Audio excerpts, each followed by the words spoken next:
안녕하십니까, 이무균 변호사입니다. 요즘에 쿠팡 개인정보 유출로 인한 뉴스 많이 보셨죠? 국회에서 청문회까지 열리고 여러 가지로 많이 시끄럽습니다. 소비자인 나는 불안해서 어떡하냐라는 분들도 계실 텐데요. 오늘은 시각을 좀 바꿔서 쿠팡이나 배달앱 같은 거대 플랫폼에 입점해 계신 사장님들 입장에서 이 사태를 어떻게 봐야 하는지, 기존의 티몬 사태나 위메프 사태도 있지 않았습니까? 그래서 내 소중한 사업을 지키기 위해서 당장 무엇을 준비해야 되는지 변호사로서 딱 짚어드리겠습니다. 첫 번째로 이번 사태가 왜 업체 사장님들에게 불똥이 튀느냐? 규조는 간단합니다. 플랫폼 사고가 터지면 소비자는 불안해집니다. 주문을 취소하고 반품은 늘어나고 고객센터 문의는 굉장히 폭주합니다. 그렇게 되면 이 비용과 스트레스는 누가 감당할까요? 여러분들, 그러니까 우리 입점해 계신 사장님들이 이제 감당을 하게 되는 거죠. 내가 사고 친 것도 아닌데 억울하게 손해를 입고 있는 상황인 겁니다. 게다가 공정거래위원회나 국회에서 막 제재를 한다고 하면 플랫폼은 약관이나 정책을 습관적으로 슬그머니 바꿉니다.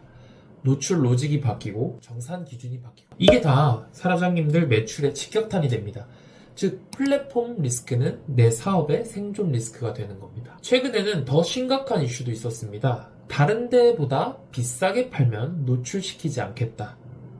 이러한 가격 강제 의혹이나 수익금을 몰수하겠다라는 무시무시한 메일 오발송까지 그런 사건들이 있었습니다.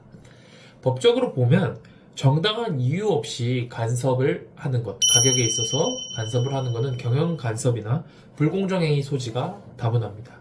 메일 오발송도 이게 단순히 기술적인 오류에 인한 해프닝으로 넘길 건 아니라고 생각합니다. 이런 공포 분위기가 조성이 되면 사장님들이 올바른 경영을 할 수가 없기 때문입니다.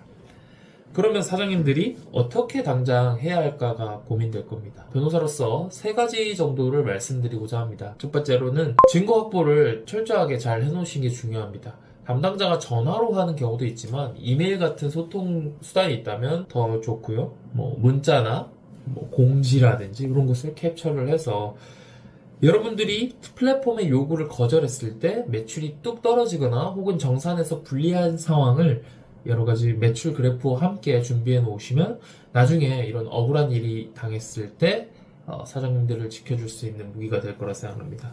그리고 공식적인 이의 제기입니다. 담당자에게, 이제 셀러 담당자에게 메일을 보내서 귀사의 요구는 부당하고 여러 가지 정책의 근거, 이렇게 시행하게 된 근거가 무엇인지를 따져 물어야 됩니다. 그래서 특히 이때 있어서는 녹취를 하면 좋지만 그냥 녹취 없이 전화로 무작정 하고 감정풀이만 하고 끝나는 게 아니라 이메일로 계속 모든 업무 프로세스를 기록하는 것이 중요합니다. 이게 다 증거가 됩니다. 결국은 근거가 없으면 쿠팡이든 대형 플랫폼이든 자신들의 정책이 굉장히 일관되지 않고 합리적이지 않다라는 것을 보이기 때문입니다. 그 다음엔 계약서와 약관이 중요합니다. 대부분 여러 셀러들이 있기 때문에 개별 계약은 없겠지만 약관을 다시 보시면서 면책 조항이라든지 분쟁 해결 절차, 손해배상 기준 등을 정확하게 확인을 하셔야 합니다. 어려운 법률 용어라면 미리 좀 체크를 해두셔서 요새 검토받을 수 있는 곳이 많기 때문에 미리 검토를 받으셔서 전문가의 도움을 받으셨으면 좋겠습니다. 플랫폼 비즈니스는 예고 없이 터집니다. 결국은 단 하나의 플랫폼에만 입점하는 것이 아니라 좀 리스크를 분산하셨으면 좋겠습니다. 영원한 건 없기 때문에 여러 가지 대응에 있어서도 분산 투자하시고 실제로 플랫폼의 불공정 행위에 대해서는 언론이라든지 조금 더 힘이 센 존재와 함께 협력해서 해결할 수 있도록 하는 것이 맞다고 생각합니다. 감사합니다. 지금까지 이무균 변호사였습니다.